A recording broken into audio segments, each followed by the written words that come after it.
Que tu sois déjà fan ou que tu découvres à peine ce phénomène, cette vidéo est faite pour toi, tu es au bon endroit. On va plonger dans l'univers incroyable de la K-pop et je vais te donner les bases pour bien commencer dans cet univers juste dingue. Alors reste bien jusqu'au bout et prépare ton lightstick pour avoir tous mes conseils et mes anecdotes de fans. Salut les K-fans, c'est Gwen et aujourd'hui on parle des fandoms, des bases dans la K-pop.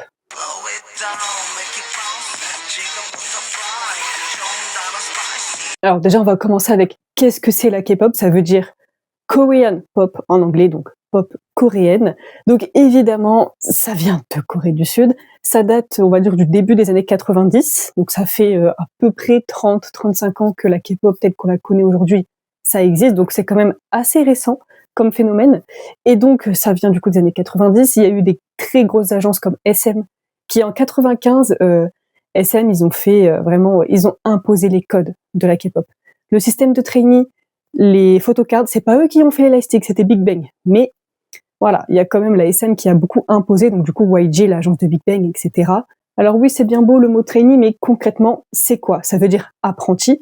Donc en gros, tu es apprenti K-pop. Quand tu es trainee, on va dire par exemple, peu importe l'agence, mais on va prendre SM comme exemple. J'auditionne chez SM, mon audition est réussie, ou alors peut-être pas, et l'audition d'après va être réussie, bref, on s'en fout. Eh ben, je vais pas être prise pour débuter dans un groupe, mais pour être trainee et donc pour apprendre à être idol. Et je vais apprendre à chanter, à danser, à rapper, à composer, et l'expression faciale aussi, pour pouvoir m'exprimer en public, comment réagir en interview si on me pose une question délicate, comment garder la face, comment répondre.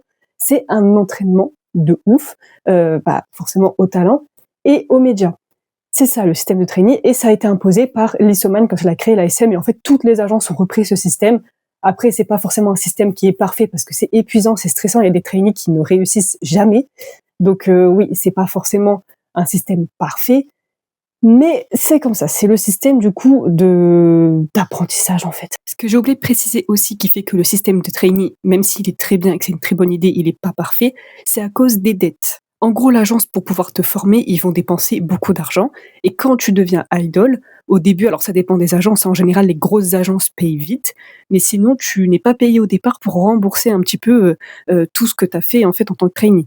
En gros, tout l'argent remporté par le groupe, il tombe vraiment dans les poches de l'agence, histoire de pouvoir rembourser toute cette fameuse dette. Mais le problème, c'est surtout que si tu débutes pas et que du coup ton agence te fout dehors, eh ben tu vas quand même devoir rembourser ta dette. Donc il faudra que tu trouves un moyen pour avoir un bon travail, etc. Et tu vas rembourser en fait limite toute ta vie ta dette de trainee alors que tu n'as même pas réussi à débuter. Donc c'est aussi l'une des raisons pour lesquelles ce système il n'est pas parfait parce qu'il est épuisant et stressant, mais en plus il y a une grosse histoire d'argent derrière en fait. Et ce qui est fou, c'est que quand j'étais gamine, je me disais mais pourquoi on n'a pas genre une école de stars? Genre les labels, ils nous apprennent à devenir des stars et après on signe un contrat et on devient star chez eux. Pourquoi ça n'existe pas? En fait, ça existait. J'étais juste pas au courant, mais oui, ça existe et je trouve que c'est quand même une bonne idée, même si encore une fois c'est pas un système parfait.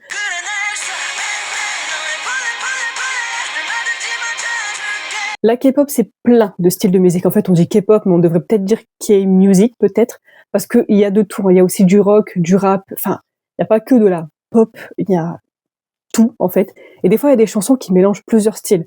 On va prendre, par exemple, cette chanson-là. Donc, cette chanson de ATEEZ qui est sortie il y a 1 an, on entend du coup que le style est assez doux, assez calme, un petit peu rap. En même temps, il y a du violon derrière. Dit comme ça n'a aucun sens. Vraiment, ça n'a pas de sens.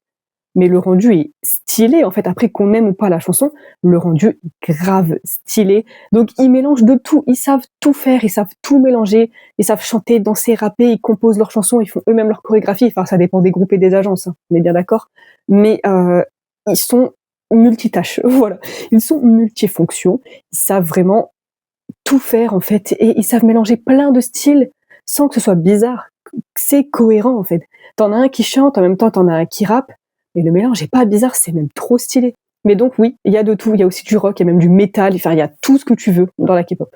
C'est vraiment la musique comme en Occident, mais fait à la coréenne.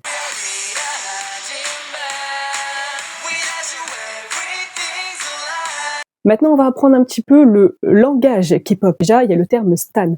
Alors, stan, c'est un mélange en gros, de fan et de stalker. Ça vient d'une chanson d'Eminem dans les années 2000, où dans le clip, c'est un fan de Eminem obsessionnel. Alors vraiment obsessionnel au point de vraiment délaisser sa fan. Enfin, vraiment, c'est fan de ouf de Eminem, genre c'est beaucoup trop. Et en fait, le terme stan, du coup, en plus le gars dans la chanson, dans le clip, il s'appelle Stan, hein, du coup. Donc c'est tout un jeu de mots pour dire fan et stalker. Et le terme stan a été repris notamment par les fans de K-pop, pas pour dire je stalk un groupe, mais pour dire je suis un groupe. C'est devenu, en fait, c'est passé d'un terme un peu péjoratif à un terme normal. Quand tu dis je suis fan de K-pop, je stan Stray Kids, ça veut pas dire que tu es complètement fada de Stray Kids hein, et que tu les suis dans la rue, mais voilà, ça vient de là et on dit stan. Quand on est fan de K-pop, on dit je stan tel groupe, etc. J'entends pas de fans, pas de non-fans de K-pop dire je stan Ariana Grande, je stan Sabrina Carpenter, je stan Orelsan. Vous entendez des gens dire ça, vous? Non. Par contre, dans la K-pop, oui, ça se dit tout le temps. Bon alors du coup, on a déjà vu le terme trainee, on a vu du coup ce que c'était qu'une agence, hein, du coup, donc c'est, on n'appelle pas ça un label, mais bien une agence, donc c'est là où il y a des artistes, etc. J'ai pas parlé du terme idol, j'aurais dû peut-être en parler tout de suite. Un idol ou une idol, c'est une star de K-pop. On dit pas star de K-pop ou chanteur de K-pop, on dit idol. Par exemple, BTS, Jungkook, qui est un membre de BTS, on va pas dire ah bah c'est un chanteur de BTS, on va dire non non, c'est un idol, membre de BTS, mais pas chanteur ou star de K-pop, ça ne se dit pas. Les médias français le disent parce que bah voilà, c'est dans les médias français. Si ça passe aux infos, il faut que les gens qui connaissent pas la K-pop puissent comprendre les termes. Mais dans la K-pop, on dit idol. Ah oui, alors ça, une grosse base dans la K-pop, c'est pas un mot, c'est juste un geste. Ce fameux cœur coréen, le heart finger, finger heart, je sais pas dans quel sens on le dit, bref, ça, d'accord. Ça, c'est hyper important dans la culture K-pop. Genre, t'es fan de K-pop, même les non-fans de K-pop, ils le font. Hein. Surtout après la participation de T.O.P dans Squid Game, parce que T.O.P c'est un membre de Big Bang, donc un idol de K-pop, un rappeur dans la vraie vie. Il a joué le rôle de ce rappeur, et dans une de ses scènes, il fait ce cœur. Alors même ceux qui sont pas fans de K-pop, qui ont regardé Squid Game, le connaissent. Hein. Franchement, moi je travaille avec des enfants. Le nombre de gosses qui m'ont fait ça, parce que Thanos, il le fait. Déjà, ils sont pas censés avoir vu ça, les gosses, mais bon, c'est un autre sujet. Mais du coup, il vient d'où, ce cœur? Alors du coup, c'est vers le début des années 2010. So, saurait du coup l'acteur Kim Ye-soo. J'espère que je l'ai bien dit. Il y en a d'autres qui pensent que c'est G-Dragon, d'autres qui pensent que c'est les membres de Infinite. Donc en fait, on ne sait pas qui a créé ce fameux cœur, l'acteur G-Dragon ou Infinite. On ne sait pas vraiment qui a créé du coup ce fameux cœur avec les doigts. Mais c'est devenu hyper populaire en fait direct. Tous les idols se sont mis à le faire, même sur les photocards, etc., sur les réseaux sociaux. C'est devenu un geste totalement normal, banal. C'est ancré dans la K-pop du coup depuis début 2010. Ensuite, on a le terme bias. Alors un bias, c'est ton membre préféré dans un groupe. Par exemple, Stray Kids, si ton membre préféré c'est Félix, bah du coup c'est ton bias. Voilà. Et ton ultime bias, c'est le bias de tous tes bias. Tu vois, t'écoutes plusieurs groupes, on va dire t'écoutes 20 groupes. Dans chaque groupe, t'as un bias, donc ça te fait 20 bias. Mais lequel d'entre eux est le number one? Genre lequel des 20 est ton préféré de chez préféré? Et bah du coup, on va dire que c'est ton ultime bias. Et d'ailleurs, pareil pour les groupes, hein, parmi les 20 groupes que t'écoutes, il y en a bien un que t'aimes un peu plus que les autres, donc on va dire que c'est ton ultime groupe, en fait, vraiment ton préféré de chez préféré. Alors attention avec ça, déjà c'est pas obligatoire. T'es pas obligé d'avoir un groupe préféré, un ultime bias, un bias dans chaque groupe. Voilà, c'est pas obligatoire. Et surtout, moi, j'ai un petit peu du mal avec ce principe-là, dans le sens où je vais te dire, par exemple, j'adore H's, tu vas me dire tout de suite, c'est qui ton bias? Avant de me dire, par exemple, c'est quoi ta chanson préférée, les gens, ils vont te dire, c'est qui ton bias? Alors que je peux comprendre qu'on a une préférence, tu vois. Moi, j'avoue que j'adore ceux qui dansent extrêmement bien, qui ont des expressions faciales de ouf, qui sont hyper charismatiques, qui ont l'air un peu mystérieux, qui ont des voix à la fois douces et à la fois graves. Euh, Moi, c'est un peu ce genre de d'idol que je préfère. Je vais vous mettre quelques exemples.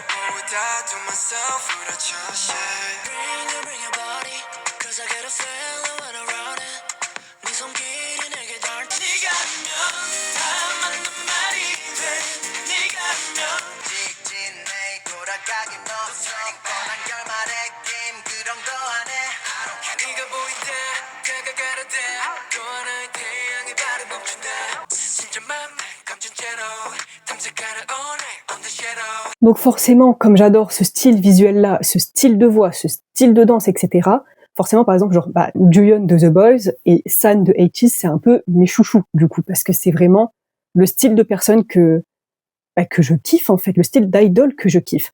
Mais ça veut pas dire que je vais les mettre sur un piédestal par rapport aux autres membres du groupe. Quand je regarde une vidéo de The Boys où ils font n'importe quoi, évidemment, Juyeon me fait beaucoup rire, mais j'adore tous les autres aussi, en fait. C'est juste que sur scène, j'ai une légère préférence pour Juyeon, mais ça veut pas dire que je dois le mettre de ouf sur un piédestal. Donc attention avec ce principe de bias, d'ultime bias. Hein. On peut en avoir, on peut ne pas en avoir, mais voilà, attention à toujours rester dans le respect. Il y a malheureusement les sasaeng. Alors ce terme, ça veut dire vie et privé, en gros. Sasaeng, en gros, ça veut dire invasion dans la vie privée.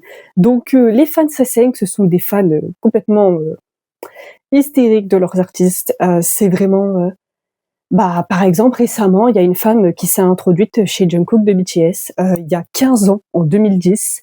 Il y a des gens qui suivaient Ichul de Super Junior en voiture, vraiment genre une course-poursuite limite, au point qu'il y a eu un accident et Ichul a été gravement blessé. Et depuis, il ne peut plus danser.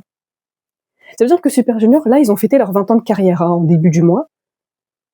Il a pu, pendant à peu près 5 ans, danser vraiment bien. Et ça fait 15 ans que le gars, on le voit dans certains MV de Super Junior. Par exemple, en 2011, il y a eu Mr. Simple.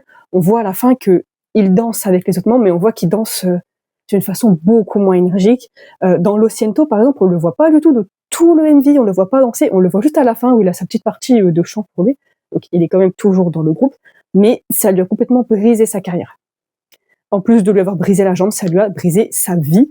Donc ça peut aller très très loin. Fan meeting et dortoir. Alors déjà, fan meeting, qu'est-ce que c'est ? C'est un groupe. Ils sont assis, il y a une table, puis il y a des fans, et puis tu viens. T'as quelques secondes, hein, ça dure pas 3 heures, mais voilà, tu peux discuter vite fait avec l'idole, tu peux lui faire signer quelque chose, hop, tu passes au membre d'à côté, tu lui fais signer aussi un truc, bref, voilà. Un fan meeting, du coup, c'est un but de rencontrer les fans. Alors bien sûr, l'attente est plus longue que le moment où ça arrive, mais moi je trouve ce principe vraiment cool, en fait. Je trouve ce principe vraiment, vraiment bien. Et les dortoirs, c'est encore autre chose. Bon, c'est pas dans le langage K-pop, c'est aussi dans la culture, mais bon, bref. Les dortoirs, c'est un groupe. Ils sont ensemble dans le même appart. Souvent, c'est des apparts assez petits, même parfois un peu miteux et tout. Bref, ma maman, elles avaient des cafards et tout. Enfin, c'était une catastrophe. Alors, pourquoi ils sont mis dans des dortoirs tous ensemble ? Tout simplement à but de les contrôler. Alors, ils disent, on les met dans des dortoirs comme ça, ils sont dans le même appart. Comme ça, déjà, ça les oblige à bien s'entendre. Parce que, déjà, on va se voir tous les jours pendant 7 ans. Je vais parler après de cette histoire de 7 ans, hein, d'accord ? On va se voir tous les jours pendant 7 ans. On va devoir travailler ensemble. Dans l'idéal, il vaut mieux bien s'entendre. Parce que faire semblant de bien s'entendre devant le public, c'est bien beau, mais c'est fatigant et tout. Vaut mieux qu'on s'entende pour de vrai. Et du coup, si on habite ensemble H24, genre on est tout le temps ensemble pendant des années, vaut mieux faire un effort et bien s'entendre. Hein. Mino et Key de SHINee, ils s'entendaient pas du tout au début. Ils ont fini par faire un effort l'un envers l'autre parce qu'ils se sont dit, mais on en a pour des années ensemble, alors autant faire en sorte de bien s'entendre. Parce qu'au début, ils se voyaient juste comme des collègues. On est dans le même groupe, mais personnellement, t'es personne pour moi. Et ils ont fini par développer une amitié au fur et à mesure du temps, mais ça a pris du temps.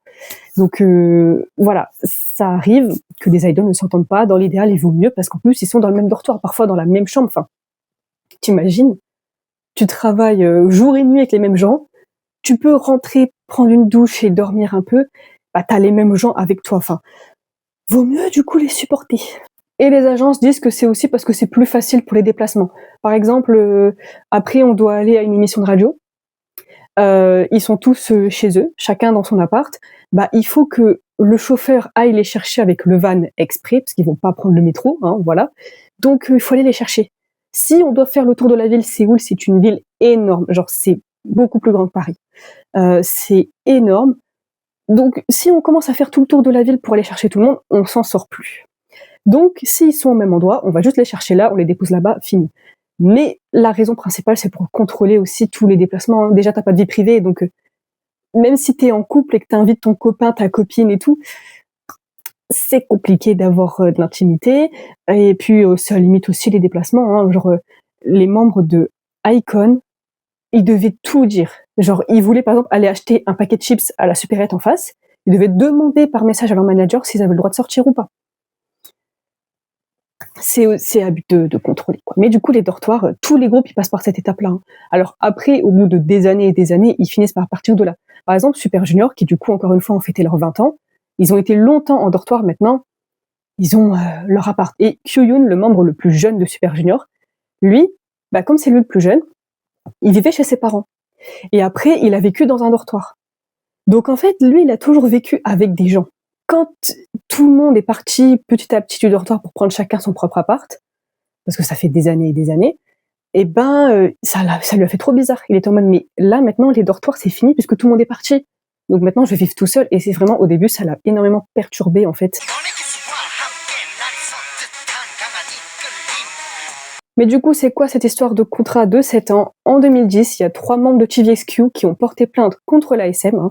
C'est une agence que j'aime beaucoup, ASM, d'un point de vue musical, mais il n'y a aucune agence qui est parfaite, hein, clairement pas. Donc, ils ont porté plainte parce que donc TVXQ, ils étaient 5 à la base, et ces 3-là, ils ont dit notre contrat, il est abusé. On a signé pour genre, je sais plus pour combien de temps ils avaient signé. 13, 14, 15 ans, je sais plus, mais ils avaient signé pour genre au moins 13 ans, tu vois, c'est énorme, surtout avec un rythme intensif. Et les membres, ils ont dit, mais c'est beaucoup trop. C'est fatigant, c'est intenable. Nous, on n'en peut plus, en fait. On en a marre. On n'aurait jamais dû signer pour autant d'années. Et ils ont débuté fin 2003. On est en 2010. Ça fait 7 ans. Ils portent plainte. La loi coréenne leur donne raison. Et du coup, ils se disent, ouais, vas-y, c'est abusé. Les agences, ils abusent de ouf sur les contrats. Donc, ils se sont dit, c'est quoi? On va imposer une loi qui fait que les agences n'auront pas le droit de faire signer plus de 7 ans. Voilà, 7 ans, c'est une très bonne durée, pas plus. Tu peux toujours renouveler ton contrat, c'est-à-dire que les 7 ans arrivent à leur fin, tu peux toujours dire, bah allez, on re-signe pour 3 ans, ou 5 ans, enfin bref, ça dépend. ATEEZ, ils ont déjà re-signé pour 7 ans. Donc ça veut dire que ATEEZ auront duré, alors à moins qu'il y ait une grosse polémique qui fait disbande le groupe ou je sais pas quoi, mais si tout va bien, ATEEZ, ça aura duré au moins 14 ans. Là, ça fait 7 ans. Ils viennent de fêter, ils fêtent leurs 7 ans là. Donc, tu peux déjà renouveler pour 7 ans. Mais le minimum, enfin, plutôt le maximum, c'est 7 ans. Après, tu fais ce que tu veux, tu renouvelles, on s'en fout. Mais tu peux pas faire plus. Donc, tous les contrats durent 7 ans parce que une agence va pas se dire, tiens, je fais débuter un groupe qui va durer 1 an. Non, non, bah non. Ça n'a aucun intérêt. Donc, ils vont faire jusque 7 ans. Voilà. Donc, tous les groupes, en général, ils signent pour 7 années. Parce que c'est la loi.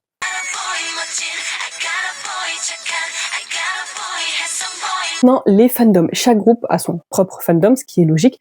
Chaque groupe a son propre nom de fandom, son lastique, donc son identité et même parfois sa couleur. BTS, leur couleur en général, c'est plus genre le mauve. D'ailleurs, V dit souvent I purple you, donc ça veut dire en gros je vous aime, mais à sa manière, parce que lui, il a tout un truc par rapport à la couleur mauve et tout, etc. La couleur de iKON, c'est le rouge, par exemple. Quand j'ai été il y a 2 ans au concert d'iKON à Paris, j'avais un t-shirt rouge, on était beaucoup habillés, maquillés en rouge et tout. Enfin bref, c'était full rouge, hein, clairement. Donc c'est la couleur du groupe, etc., etc. Vous avez compris le délire. Chaque groupe a son propre lightstick. J'ai pas de lightstick moi personnellement, donc je peux pas en prendre un pour vous montrer, mais je vais vous mettre des photos. Voilà. Le but c'est, au départ, c'était juste des bâtons lumineux, genre avec un ballon au bout. Enfin, un bâton lumineux assez classique, quoi. Quand tu vas à un concert, on te donne un bâton à l'entrée, comme quand tu vas au cirque. Voilà. Non. Là, avec Big Bang, qui ont commencé avec la couronne, c'est devenu un vrai truc. Et après, chaque groupe l'a fait aussi. Tous les groupes ont leur propre identité. Évidemment, ils ont leur nom, leur concept, leur nom de fandom, leur lightstick, et le nom de fandom a une énorme importance. Quand FX, pendant un moment, n'avait pas de nom de fandom, bah, le fandom s'est nommé les Affection, jusqu'à ce que SM dise non, on va vous appeler les Miyu. Mais quand il n'y avait pas de nom, ils se sont dit ouais, il nous faut un nom, parce qu'il y a peut-être ce truc aussi d'appartenance. Je fais partie des Affection, ça veut dire que je suis fan de FX, sauf que là, il n'y a pas de nom. Donc, ils en ont trouvé un. Je fais partie des Ones, ça veut dire que je suis fan de Twice. Voilà. Chaque groupe a son identité, et ça va même, du coup, jusqu'à l'identité du fandom, rien que le lightstick dit tout sur l'identité du groupe, en fait. Sur l'identité du groupe ou d'une fandom, hein. Parce que Seventeen, le nom de leur fandom, c'est Karat. Quand tu regardes un lightstick, dedans, il y a quoi? Un diamant. Plutôt logique. Évidemment, l'une des bases, quand t'es fan de K-pop, c'est les photocards. T'en mets dans la coque de ton téléphone, comme moi, par exemple, hein. Moi, j'ai mis Juyeon, du coup, de The Boys, dans ma coque de téléphone. C'est la base, les photocards, pour des fans, c'est même plus important que le lightstick. Ça se collectionne, en fait, déjà, t'as les albums. Et dans les albums, t'as toujours au moins une photocard. Au moins une. Et Après, bah, t'en fais ce que tu veux, quoi. Mais le principe des photocards, c'est que c'est aléatoire. C'est la SM qui a inventé ce principe, enfin, qui a inventé. Ils ont repris l'idée des groupes japonais avec les cartes à collectionner aléatoires. Mais donc, du coup, ils se sont dit, on va mettre des cartes à collectionner aléatoires dans l'album O de Girl Generation qui est sorti en 2010. Et les fans, ils ont kiffé ce concept. T'achètes ton album, tu vas avoir une photo, mais tu sais pas qui tu vas avoir, en fait. Bah, c'est vraiment comme les cartes à collectionner quand on était gosse, tu sais, le classeur Disney avec genre le classeur, ouais, des personnages de DreamWorks, les trucs comme ça et tout. On avait des trucs comme ça, nous, quand on était gosses. Et bah, c'est le même délire, mais c'est dans les albums. Donc, c'est pas le même prix aussi, hein, du coup. Mais ce principe de photocard, il peut rendre vraiment accro. Et mais moi, j'aime trop, en fait. Je trouve ça trop bien, justement. T'achètes l'album parce que déjà, visuellement, c'est... Enfin, ça n'a rien à voir avec un album d'un artiste pop américaine ou française, ou voilà. C'est pas du tout le même délire visuellement, par exemple. Hop, on va prendre celui-là de NCT. À ce moment-là, ils étaient 23 membres. Du coup, il faut un photobook assez épais, donc forcément, photobook, voilà, des photos de chaque membre, c'est hyper stylé. Regardez l'arrière, il est un peu marrant. Voilà, c'est ça aussi dans la K-pop quand tu achètes un album. C'est déjà pour les chansons que t'aimes bien, pour le photobook, pour la couverture, pour les posters, pour les stickers, les photocards. En fait, le CD, on va pas se mentir, on s'en fout un peu, honnêtement. Enfin, la plupart des gens qui achètent des albums, c'est pour l'esthétique, pour décorer sa chambre, pour les photocards. Voilà, moi j'ai ça, du coup. Une fausse carte d'étudiante de Renjun, j'adore l'idée. Je trouve ça vraiment stylé. Il y a des stickers aussi. Enfin voilà, et c'est tout en aléatoire en fait. C'est un peu ouais, la surprise, quoi. Donc voilà, t'as de tout en fait, hein. Voilà. Les albums, c'est hyper important, et du coup, les photocards, ça fait partie intégrante de la culture K-pop.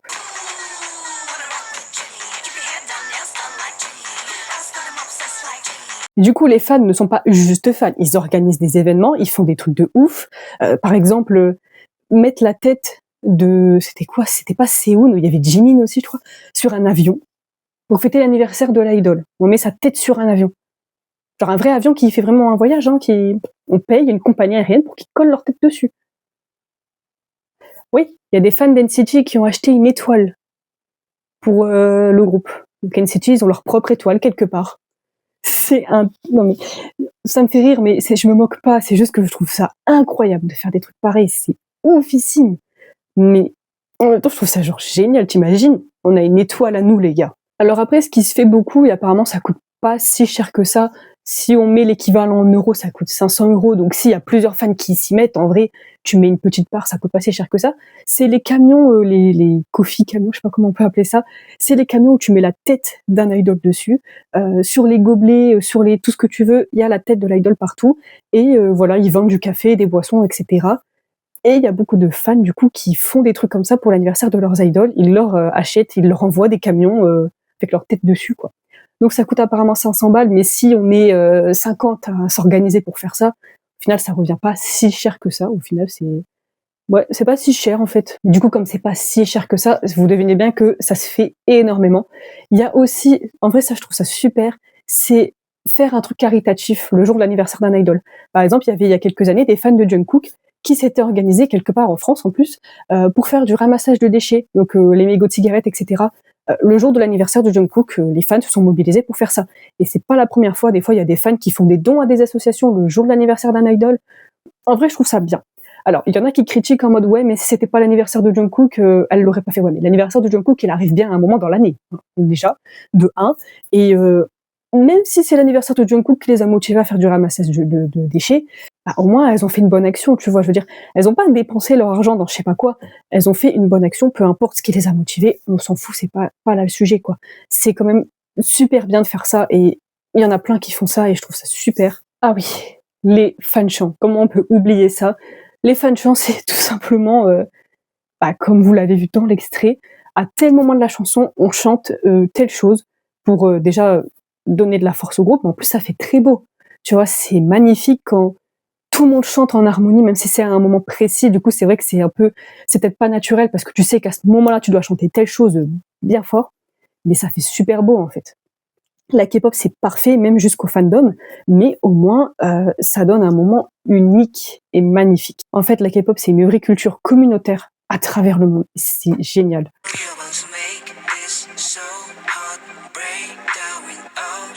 Bon alors, j'ai parlé de toutes les bases dans la K-pop, de toutes les choses qu'il faut savoir, mais c'est bien beau tout ça, mais comment on découvre certains groupes?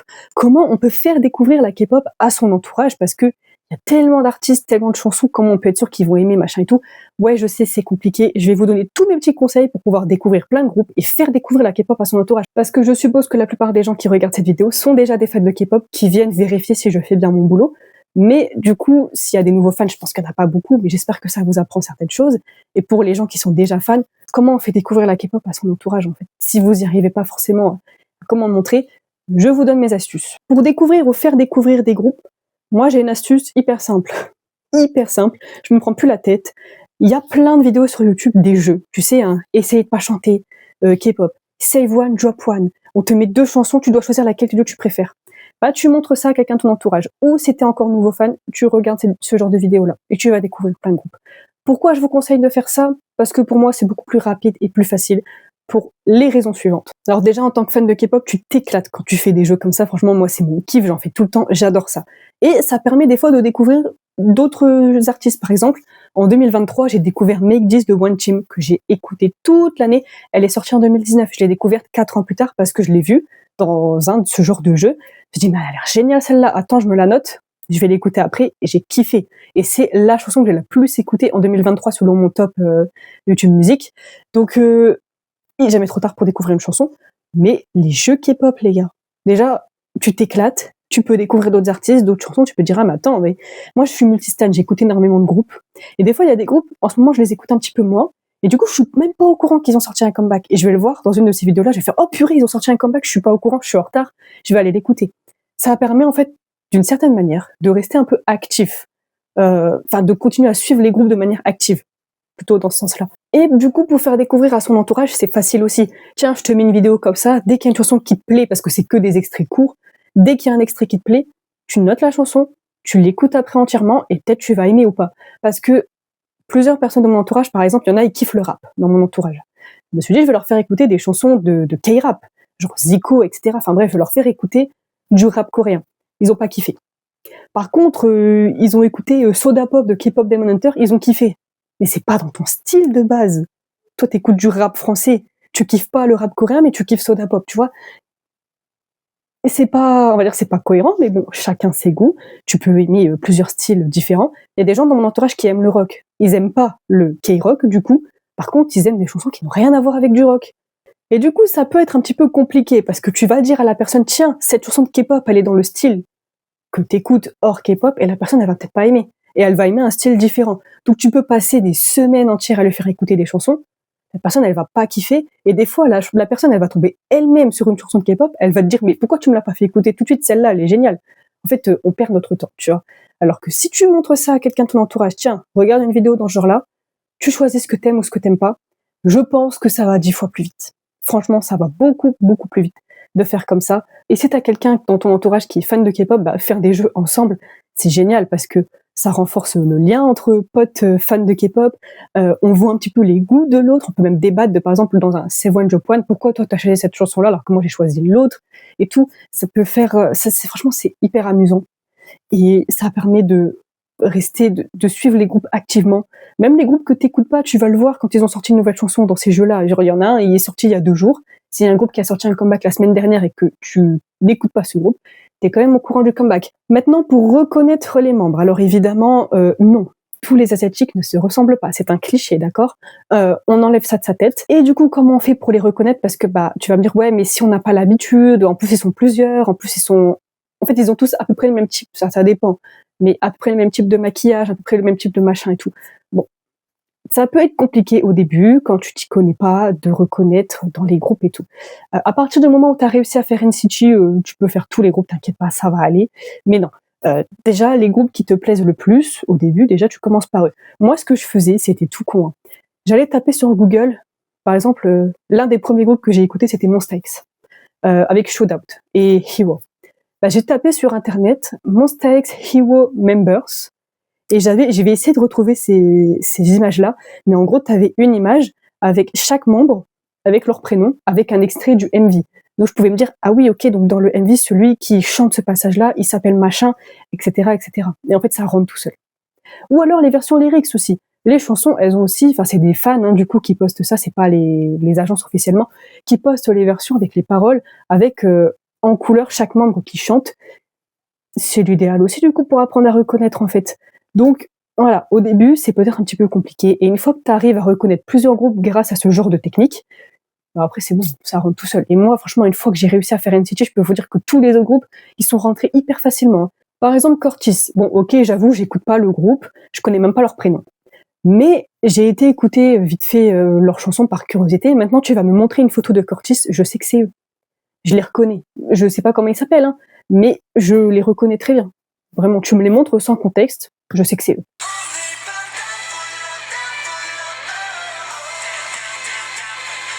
Ensuite, autre chose pour découvrir ou faire découvrir à quelqu'un d'autre, les performances, les gars. Parce que par exemple, imagine tu fais écouter une chanson d'H's, tu lui fais écouter Wonderland. La personne elle aime pas. Ou alors toi c'était nouveau ou nouvelle fan, t'aimes pas. Tu vas regarder ou tu fais regarder la performance qu'ils ont fait il y a 4 ans à Kingdom, qui est incroyable, bah, ça se trouve, tu vas kiffer, ou la personne à qui tu montres va kiffer, va se dire, mais attends, cette performance, elle est ouf, je kiffe. La personne va peut-être regarder plusieurs fois la performance, et du coup, aller écouter la chanson et se dire, non, mais finalement, la chanson, je la kiffe, en fait. Ça fait découvrir des groupes, ça fait aimer des groupes, ça fait aimer des chansons. Un exemple tout bête, quand Tracer ont sorti il y a 2 ans Bona Bona, j'ai pas aimé la chanson. Je sais pas pourquoi, j'ai pas aimé, voilà. Des fois, ça s'explique pas, t'aimes juste pas, c'est tout, c'est comme ça, hein, chacun ses goûts, on peut pas toujours tout aimer. Et j'ai pas aimé. Je les ai vus en concert au M Countdown, donc c'était du coup il y a 2 ans, donc au M Countdown, il y avait plusieurs artistes, dont H's, NCT Dream, Taemin, etc. Donc il y avait Tracer, et ils ont fait Bona Bona, et j'ai kiffé en fait, les voir sur scène, s'amuser, la chanson en plus elle est assez joyeuse et tout, bref, j'ai kiffé leur performance. Et du coup, quand je suis rentrée, je l'ai réécoutée, je me suis dit, ah finalement je la kiffe en fait.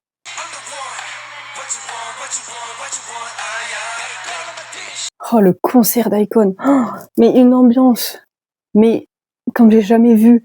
Dans la file d'attente, il était 16h, c'est l'heure du goûter, et t'en as, tu les vois sortir des gâteaux, des bonbons, puis hop, ça partage. Genre, on a fait un goûter géant, s'il vous plaît, mais qui fait ça, franchement Même dans les films américains, High School Musical au lycée, ils faisaient pas des goûters géants. Nous, on l'a fait dans la file d'attente, voilà. On prenait des photos tous ensemble et tout pendant le concert, il y avait une ambiance, il y avait un respect. Il y a une fan à un moment, sans le faire exprès, elle m'a bousculée parce qu'il y a un des membres d'Icon, Song, qui passe dans le public, sauf que moi je l'avais pas vu. Il est passé juste derrière moi, parce que j'étais dans la fosse.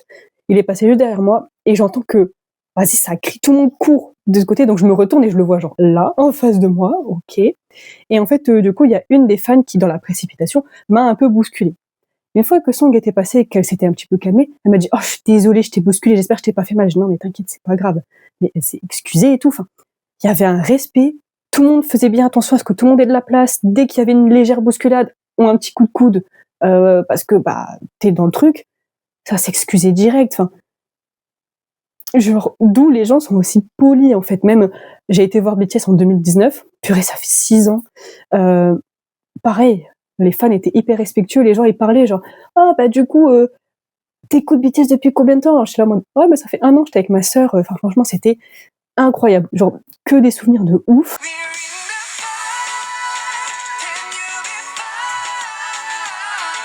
La K-pop c'est ouf parce que ça change des vies en fait. Si j'étais pas fan de K-pop, je pense que je ferais peut-être même pas de vidéos sur YouTube. Parce que vous voulez que je parle de quoi? Je suis très fan de Disney aussi, j'ai déjà fait des vidéos sur Disney, c'est vrai, je pourrais parler que de Disney. Je pourrais faire des vidéos que sur ça, ouais. Mais sinon, mais du coup, finalement, la K-pop, elle a 2 règles, le respect des artistes et s'amuser. Parce que la K-pop, avant tout, c'est une passion. Et une passion, ça se vit à fond, ça se vit pleinement et ça se partage. Moi, je suis hyper heureuse de faire des vidéos comme ça, en fait. Même si je suis pas une grande youtubeuse, qu'il n'y a pas 1 million de personnes qui regardent mes vidéos et tout, il n'y a que quelques personnes qui regardent, mais ça me fait comme déjà vachement plaisir parce que je partage ma passion avec des gens, en fait, qui sont comme moi, qui aiment la même chose. Et c'est ça, la K-pop, c'est une passion. Donc ça se partage, ça se vit pleinement. Donc le principal dans la K-pop, avec le fait de respecter les artistes, c'est de s'amuser pleinement, en fait. La K-pop, c'est plein de vie, on s'amuse et c'est tout, en fait. On kiffe, on vit ça à fond et voilà. Et s'il y a des gens qui sont en mode, ah oui, mais la K-pop, c'est, voilà, laisse-les parler, voilà, c'est, on s'en fiche. D'accord?